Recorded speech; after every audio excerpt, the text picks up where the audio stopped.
Kombëtarja e Kosovës në futsal ka mbyllur një tjetër kapitull të rëndësishëm në historinë e saj të re ndërkombëtare. Kombëtarja jone e futsallit përfundoi fazën kualifikuese për kampionatin evropian në pozitën e tretë të grupit, duke grumbulluar 6 pikë më shumë se çdo kombëtare tjetër në rajon. Përballë emrave të mëdhenj si Franca dhe Gjeorgjia, Kosova tregoi karakter, zhvillim dhe ambicie për të ardhmen. Rrugëtimi nisi me sfidën ndaj Gjeorgjisë në Tbilisi. Përkundër një paraqitje të disiplinuar, Kosova u mposhtë me rezultat 3-1. Ishte një ndeshje ku ekipi tregoi se kishte potencial për më shumë, por mungesa e përvojës bëri diferencën në fund. Në përballjen e dytë, Kosova tregoi potencialin e saj.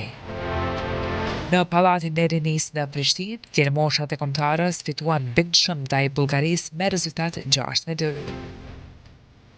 Me një lojë agresive dhe me shumë energji, Kosova arriti fitoren e parë në këtë fazë kualifikuese, një triumf që solli optimizëm dhe besim në grupin e lojtarëve dhe tifozëve.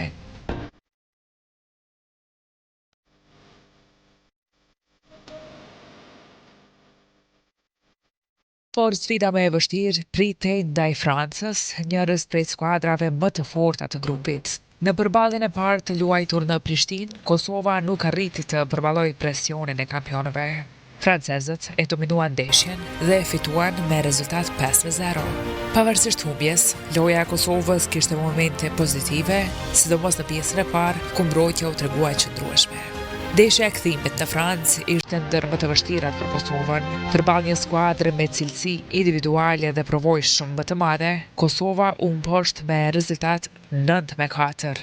Megjithatë, fakti që arriti të shënojë 4 gola në udhtim ndaj një skuadre të këtij niveli është një tregues i qartë se potenciali ofanziv ekziston. Në ndeshjen e pestë, Kosova e riktheu vëmendjen te Gjeorgjia. Kësaj radhe, sfida u zhvillua në shtëpi, por përkundër përpjekjeve të shumta, ndeshja përfundoi me humbje 1-3. Edhe pse rezultati nuk ishte në favor, Kosova e zhvilloi një nga paraqitjet më të pjekura taktike, ku për një kohë të gjatë e mbajti ritmin dhe kontrollin e lojës. Për të mbyllur kualifikimet, Kosova udhtoi në Bullgari. Aty ku nisi suksesi, aty edhe përfundoi me fitore. Kombëtarja jonë arriti një tjetër triumf, kësaj radhe me rezultat 4-3, në një përballje dramatike dhe emocionuese deri në sekondat e fundit. Me 2 fitore, 4 humbje, 16 gola të shënuar dhe 25 të pësuar, Kosova përfundoi në vendin e tretë para Bullgarisë dhe pas 2 superfuqive të grupit, Francës dhe Gjeorgjisë.